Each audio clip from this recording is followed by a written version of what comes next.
Oke teman-teman, tada, sudah siap sayur kelor buatan saya. Tentunya kawan-kawan pasti sudah tahu ya, banyak manfaat yang tersimpan di dalam daun kelor ini. Para penderita tumor ataupun kanker.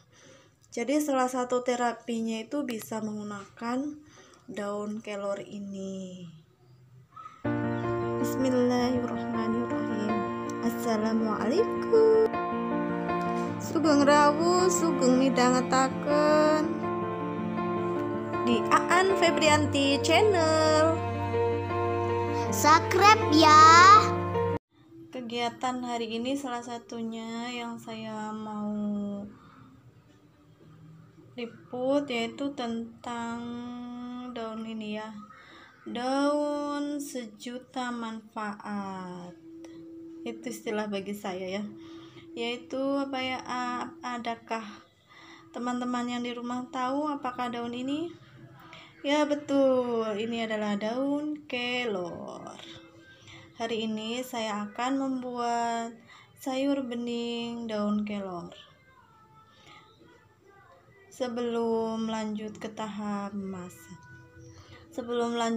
memasak, saya akan menjelaskan terlebih dahulu nutrisi ataupun manfaat yang lain yang terdapat pada daun kelor ini.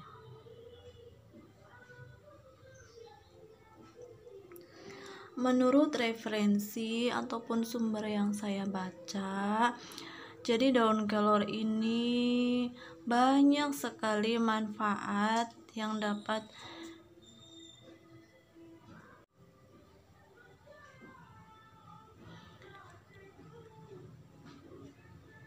dari manfaat untuk kecantikan, manfaat untuk masakan harian, maksudnya untuk sayur ya, untuk sayur yang dimasak. Selain itu banyak juga dimanfaat dari segi kesehatan.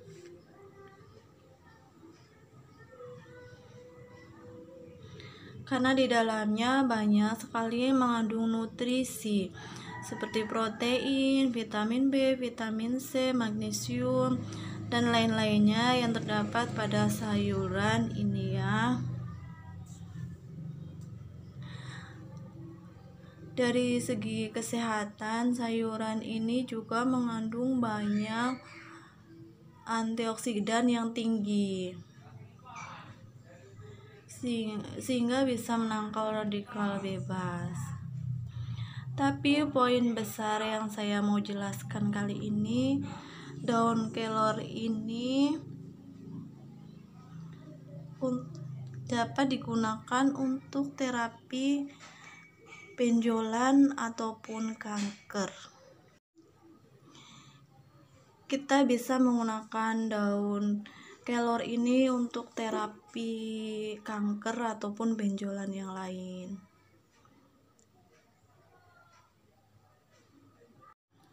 Kalau yang saya sering dengar, zaitun dan kurma ya, sebagai salah satu untuk terapi kanker ataupun benjolan. Tetapi kalau zaitun dan kurma kan lumayan harganya, karena itu bukan tanaman asli Indonesia. Jadi katanya kalau dibudidayakan Indonesia cukup susah. Makanya harganya lumayan ya di kantong. Maka dari itu Allah menciptakan tanaman yang lain yang tidak kalah jauhnya dengan zaitun dan kurma itu di Indonesia, yaitu daun kelor.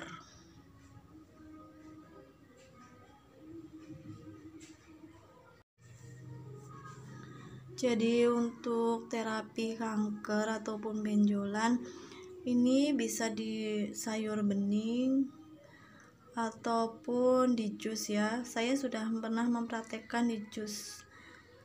Jujur saya kurang bisa menerima dengan rasanya ya, karena rasanya yang cukup pahit dan pedas. Sangat-sangat berbeda dengan jenis sayur yang lain kalau di jus ya. Kalau yang satu ini betul-betul luar biasa pengorbanannya untuk masuk mulut. Dan untuk kalau di sayur bening, kalau disarankan katanya jangan tiap hari dikonsumsi. Kan kalau yang berlebihan itu kan nggak baik. Jadi secukupnya. Dan kalian bisa selang-seling dengan sayuran yang lain. Untuk alternatif kankernya ya, bisa menggunakan daun meniran ataupun dengan yang lain. Silahkan dicari sumber-sumbernya. Saya mengatakan ini karena saya dulu pernah mempunyai riwayat. Saya adalah salah satu yang mempunyai benjolan. Jadi daripada nanti dioperasi dan katanya bisa tumbuh lagi, mending saya dari dalam ya. Dari dalam pengobatannya, yaitu dengan salah satunya memperkuat daya tahan tubuh, dan saya menggunakan alternatif lain, yaitu salah satunya dengan daun kelor ini. Dan tidak hanya dengan tidak hanya mengandalkan daun kelor ini ya. Yang pasti kalian menyerahkan diri, berdoa kepada Allah. Selanjutnya kita ikhtiarnya dengan berbagai cara, yaitu dengan salah satunya daun kelor ini. Selain itu kalian harus berpuasa dari, kalau nggak Senin Kamis, yang puasa Daud, karena dengan berpuasa itu banyak sekali manfaatnya untuk membersihkan badan dari hal-hal yang nggak baik, zat-zat yang nggak baik ya. Selain itu saya juga melakukan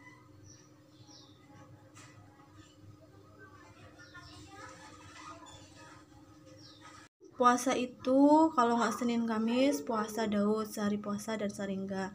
Selain itu jaga pola makan. Di sini kalian harus berusaha menghindari bahan-bahan yang kimia, bahan-bahan yang mengandung obat, seperti nanti tepung-tepungan, gula putih yang sudah dikasih obat, yang putih itu ya.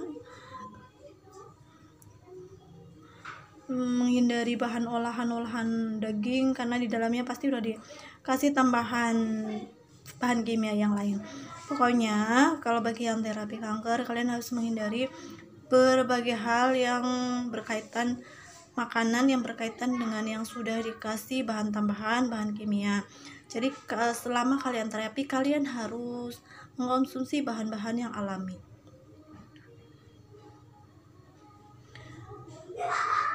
Itu yang saya dapat dari penjelasan Ustadz Zaidul Akbar. Untuk lebih dalamnya apa itu terapi kanker atau benjolan tersebut, kalian bisa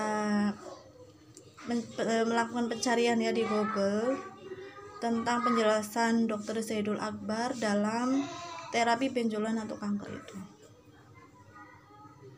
Oke teman-teman, sekiranya itu yang saya bisa jelaskan kali ini. Lanjut ke tahap pemasakan untuk memasak sayur bening ini. Yang pertama yang saya butuhkan yaitu tentunya untuk pemasakan sayur bening daun kelor ini. Untuk pertama yang saya butuhkan tentunya yaitu adanya daun kelor ya. Daun kelor ini saya butuhkan 1 ikat. 1 ikat ini. Kalau misal yang ada di rumah kalau misal di rumah nggak 1 ikat nggak masalah juga ya, yang penting ada daun kelor. Nanti daun kelor ini kita cuci, kita cukup ambil ininya aja ya, tapi kalau daunnya, cukup kita ambil daunnya ini.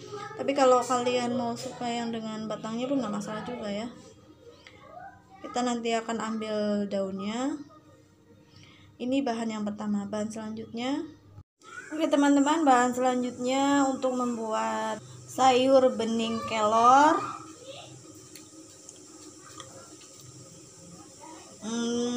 Untuk bahan selanjutnya membuat sayur bening kelor, yaitu di sini ada sediakan wortel 1 biji, jagung 1 buah. 1 buah ini kita ada yang dipotong-potong, ada yang dipipil. Untuk wortel nanti kita iris-iris. Untuk bagusnya lagi, wortel ini penggunaannya menggunakan kulit. Kali ini saya bersihkan kulitnya karena lumayan kotor tadi ya. Dan untuk bumbu-bumbunya sangatlah simple. Di sini kita sediakan 3 butir bawang merah, 4 helai daun salam. Kalau 2 helai pun cukup ya bagi yang daun salam yang masih segar. Karena ini di sini saya sediakan daun salam yang kering, makanya saya butuh 4. Dan di sini saya sudah cuci, saya sudah rontokan daun-daunnya, daun kelornya. Karena kali ini saya akan membuat sayur yang betul-betul sehat, jadi saya membuat sayur bening kelornya ini betul-betul tanpa minyak. Nanti kita rebus semuanya. Bahan selanjutnya di sini ada cabai 1 butir. Kalau yang suka pedas nggak apa-apa, kasih tambahan dengan cabai yang lain. Selanjutnya di sini ada garam. Saya menggunakan kurang lebih 1 sendok. 1 sendok apa nih ya? 1 sendok makan, tapi yang ceper ya, jangan yang muncung. Penggunaan di sini lumayan banyak, tapi nggak masalah juga ya kan, karena kan masakan ini tuh berkuah berair, nggak mungkin kan dimakan sampai penuh, sampai habis airnya. Jadi penggunaan garamnya lumayan ya kan. Selanjutnya di sini ada gula. Gula di sini saya pakai tuh yang nggak terlalu kali putihnya ya. Lebih baik yang betul-betul warnanya tuh coklat. Itu masih terhitung lumayan bagus karena tanpa dikasih refinasi ya. Saya di sini menggunakan kurang lebih 1 sendok teh. Dan di sini saya tidak menggunakan penyedap karena memang betul-betul ingin menciptakan sayuran daun kelor betul-betul yang bermanfaat, yang betul-betul sehat. Tapi jika kawan yang di rumah mau menggunakan penyedap nggak apa-apa, silahkan. Sebelum kita masuk ke penjelasan bahan selanjutnya, kalau yang mau ditambahkan dengan temu kunci silahkan, mau ditambahkan dengan kencur silahkan. Karena di dapur saya sedang kosong penyediaan kencurnya, maka saya skip ya. Jadi bahan atau bumbu seadanya yang di rumah. Oke, langsung saja kita masuk ke tahap pemasakan. Bahan selanjutnya di sini tuh ada air ya. Saya sudah didihkan air, tinggal kita masukkan sayuran yang keras. Oke teman-teman, kita masukkan dulu sayur yang kerasnya dulu, yang tersedia untuk di sayur saya ini wortel dengan jagungnya ya. Kita masukkan dulu. Setelah itu kita masukkan bumbunya. Kita masukkan ini yang tadi bawang merah dengan daun salamnya. Kita iris-iris dulu bawang merahnya, baru kita masukkan.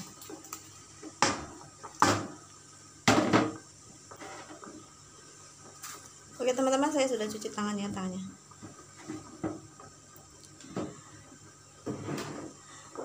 Tunggu sayur kerasnya ini agak setengah matang atau menjelang mematang, baru kita masukkan sayur yang lunaknya. Kita tutup dulu. Teman-teman, untuk sayur yang kerasnya udah mulai masak. Kita masukkan daun kelornya.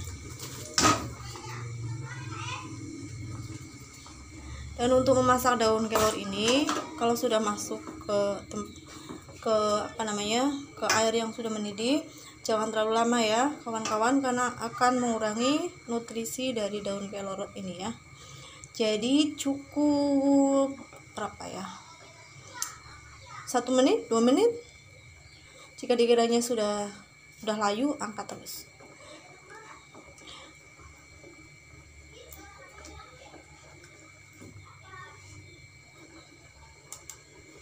Oke, kita tutup sebentar aja, tunggu agak layu. Cabenya tadi lupa ya kawan-kawan, untuk memasukkan cabai terserah mau di awal, mau di tengah, mau di akhir. Oke teman-teman, sudah layu, cukup diangkat.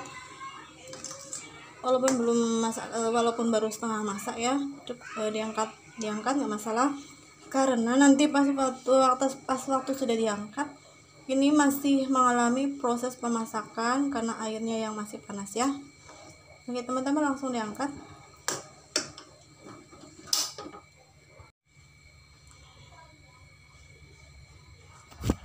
Untuk memasukkan garam serta gulanya, nunggu airnya itu nggak terlalu panas.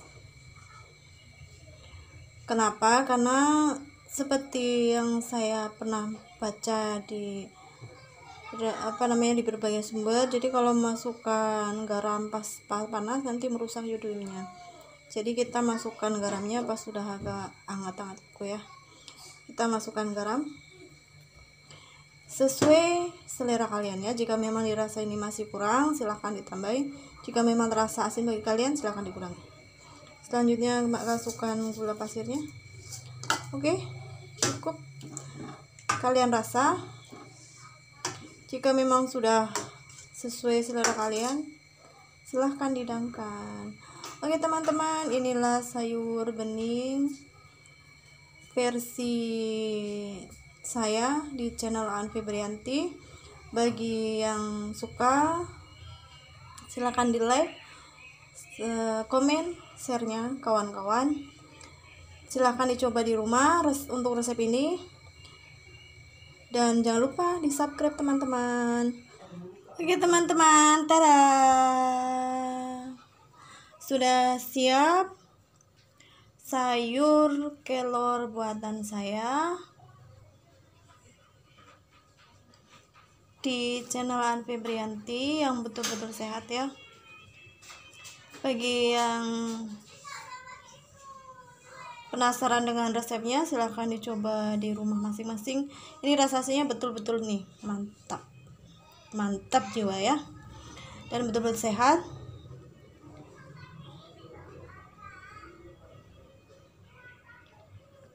Jangan lupa untuk like, share, and komennya ya teman-teman, dan subscribe-nya ditunggu.